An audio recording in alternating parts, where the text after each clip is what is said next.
Hi guys, this is Madeline from the Woolly Witch of the West video cast, and I'm doing some dyeing experiments today, so I thought I would take you along with me. What I have here is some wolf lichen, or Letharia vulpina, and the method of dyeing I'm going to do is a boiled water method where you include the lichen and your wool in the dye bath together at the same time. And I'm hoping it will give me kind of a mottled effect on the roving that I'm dyeing, which I have not soaked, and I also have not soaked the lichen.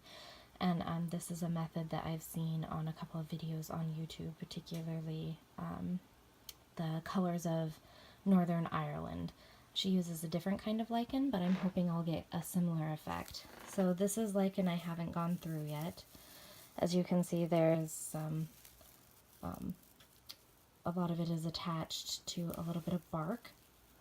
And when you're working with lichen, you should remember that lichen is a very slow growing ingredient for dye baths, so we really need to be careful how we harvest it and try and always be as sustainable as you can be.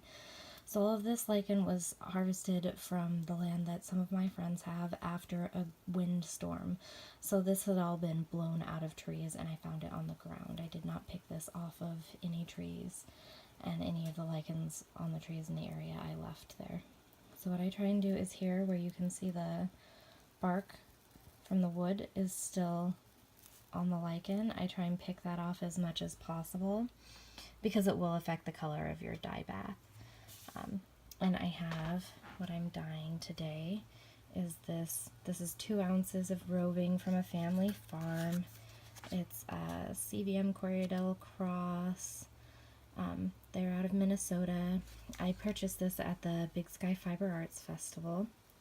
So what I'm going to do is I will unroll this and put it in on top of the bottom layer that I have here and add in more lichen in between, kind of in layers. And after I've done that a little bit, I will check back in with you guys and kind of show you what that looks like. And then I'll put it on the stove to boil and show you the results when I'm done. I'll be right back.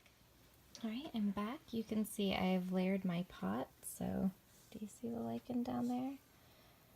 I have layers of roving, then lichen, then roving. I'm going to put my last few bits of lichen in. As you can see, this is what I just picked out of all of that lichen, and this is what I have left.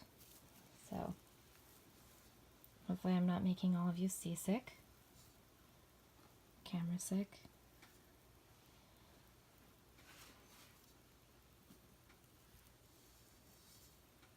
Look at this one.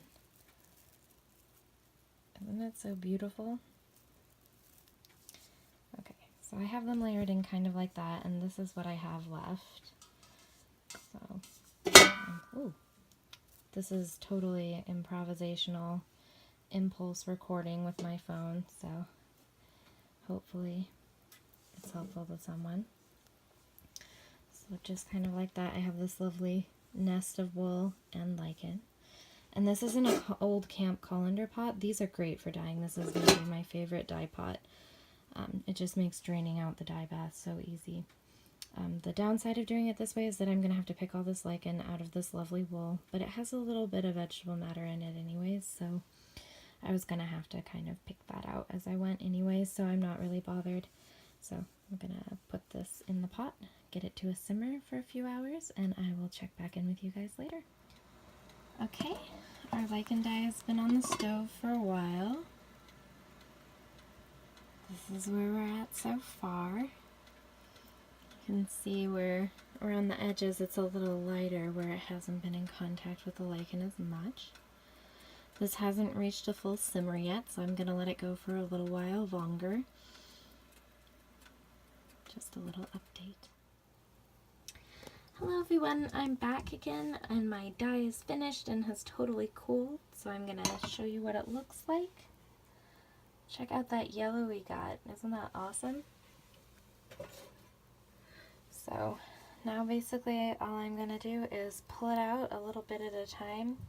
You will have the lichen that we layered throughout in that you have to kind of pick out as you go, but it isn't that much of a pain. And if any dry bits are smaller and kind of stuck in with the roving, you can pick them out as you spin.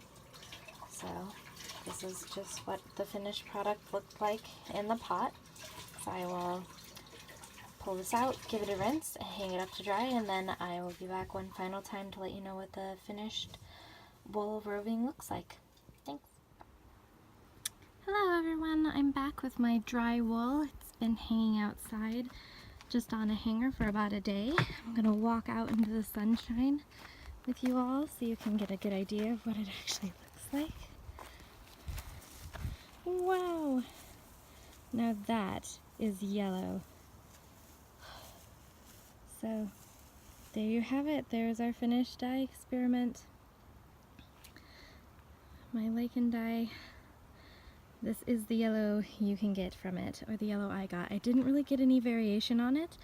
Apparently, I think I had too much plant dye stuff in the pot to get an awful lot of variation. But I'm really happy with this really super bright yellow. And so now I have to decide if I want to use the other 2 ounces of this fiber as a white ply undyed with it, and do some very cheerful barber pulling yarn, or if I want to dye it all yellow, because I do have a bit more of this lichen.